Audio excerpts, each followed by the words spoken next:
السلام علیکم class 7 students, امید ہے آپ سب خیریت سے ہوں گے۔ آج ہم اردو کا سبق نمبر 1 ہم پڑھنے جا رہے ہیں۔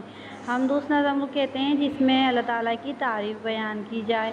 اس حمد کے شاعر کا نام ہے شبنم کمالی۔ یہ حمد آپ کی کتاب میں موجود ہے، میں اب آپ کو اس کا مفہوم بتاؤں گی۔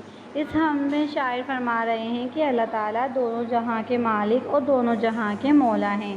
اللہ تعالیٰ کی ذات سب سے بلند مرتبے والی ہے اور اللہ تعالیٰ اس کائنات کا صرف واحد رب ہے اور اس کی شان سب سے نرالی ہے۔ اللہ تعالیٰ کے نور سے پوری کائنات جگمگا رہی ہے۔ ستاروں میں، سورج میں، چاند میں، ہر طرف اللہ کا نور ظاہر ہوا ہے۔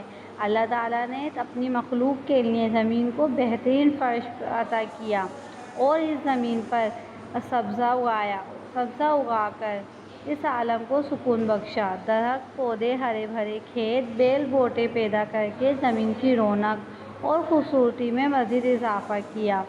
اس زمین میں اللہ تعالیٰ نے مختلف موسم پیدا کیے اور ہر موسم کو اہمیت بخشی تاکہ انسان ہر موسم سے فائدہ حاصل کرے۔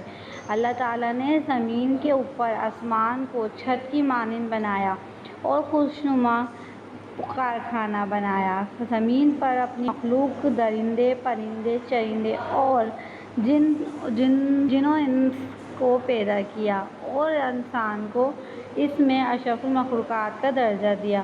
تمام مخلوق اللہ کے بندے اور غلام ہیں اور اللہ تعالیٰ سب کا خالق و مالک ہے۔ یہ اللہ کا فضل اور مہربانی ہے کہ جس نے ہمیں یہ رونق اور یہ حسین زندگی عطا کی ہے اور بہترین نعمتوں سے نوازا ہے۔ شاعر نے اس حمد کے آخر میں اللہ تعالیٰ سے گزارش اور درخواست کی ہے کہ ہمیں ہمیشہ سیدھی راہ دکھا، نیکی کے راستے پر چلا، ساری دنیا کا ادب ہمیں سکھا تاکہ ہم اچھے برے کی تمیز کر سکیں، تیری بڑائی بیان کر سکیں، تیری یاد میں اپنے دل کو لگائیں اور تیرے ذکر سے اپنی زبان کو رطب اللسان